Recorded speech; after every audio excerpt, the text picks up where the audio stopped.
ಯಾರೇ ಹೊಸ ನಿರ್ದೇಶಕರು ಬಂದರೂ ಕೂಡ ಯಾಕೆ ಡೈರೆಕ್ಷನ್ ಮಾಡಬೇಕು ಅಂದ್ಕೊಂಡ್ರಿ ಅಂತ ಕೇಳಿದ್ರೆ ಅವರ ಮೊದಲ ಆನ್ಸರ್ ಆಗಿತ್ತು ಉಪ್ಪಿ ಸರ್ ಸಿನಿಮಾ ನೋಡಿ ಇನ್ಸ್ಪೈರ್ ಆಗಿದೆ. ಅವ್ರದ್ದೆಲ್ಲ ದೊಡ್ಡ ಗುಣ. ಎಲ್ಲರಿಗೂ ನಮಸ್ಕಾರ.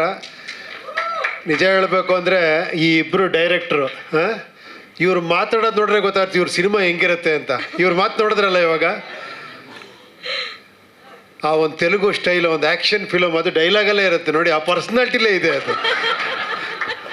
ಆ ಸಿನಿಮಾ ಎಮೋಷನ್ ಇರುತ್ತೋ ಮಾತಲ್ಲ ಹಂಗೆ. ಸರ್ ಉಪ್ಪಿ ಸರ್ మీ inspiration are super sir, extra ಡಗ ಡಗ ಡಗ. ಇವ್ರದ್ದು ನೋಡಿ ಮಹಾರಾಜನ್ ಥರ ಇತ್ತು. కన్నడదಲ್ಲే ಹೇಳ್ತೀನಿ ಎಲ್ಲರಿಗೂ ಅರ್ಥ ಆಗಲಿ ಅಂತ. మీకు తెలుగులో చెప్తాను. ఇప్పుడు మీరు మనకి ఇన్స్పిరేషన్, మీరందరూ நீங்க எங்களுக்கு இன்ஸ்பிரேஷன். இப்போ இல்லை ரியலி ஒரு டஸ்ட்பின் வச்சுட்டு என்ன படம் பண்ணிருக்கீங்க நீங்க. அங்கேயே அப்படியே கேட்ச் பண்ணி డస్ట్ ధూళి பண்ணிருக்கீங்க పడా.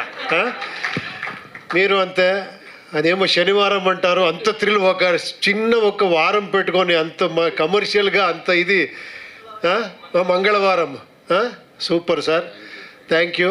నేను చాలా హ్యాపీగా ఫీల్ అవుతా ఉన్నాను మీ పక్క ನಿಲ್ಸ್ಕೊನೇದಾనికి. ಥ್ಯಾಂಕ್ ಯು ರಜನೀಶ್ ಅವರೇ, ಇವತ್ತು ಇವರಿಬ್ಬರು ನನಗೆ ಪರಿಚಯ ಮಾಡಿಸಿದ್ದಕ್ಕೆ. ಆಮೇಲೆ ಇವರು ಮಾತಾಡ್ದಂಗೆ ಇವ್ರ ಸಿನಿಮಾ ಇತ್ತು RX100, ಶನಿವಾರಂ ಎಲ್ಲ ಆ ಥರ. ಇವರು ಈ ಟ್ರೈಲರ್ ನೋಡಿದಾಗ ನೀವು ಕಣ್ಮುಂದೆ ಕರೆಕ್ಟಾಗಿ ಕಾಣಿಸ್ಬಿಟ್ರಿ ನನಗೆ. ಬಾಬಿ ಅವ್ರು ಹೆಂಗೆ ಅಂದರೆ ಒಂಥರ ಅಷ್ಟು ಈಸಿ ಅಲ್ಲ ಅವ್ರನ್ನ ಅರ್ಥ ಮಾಡ್ಕೊಳ್ಳೋದು. ಒಂಥರ ಮೇಧಾವಿ ಅವರು.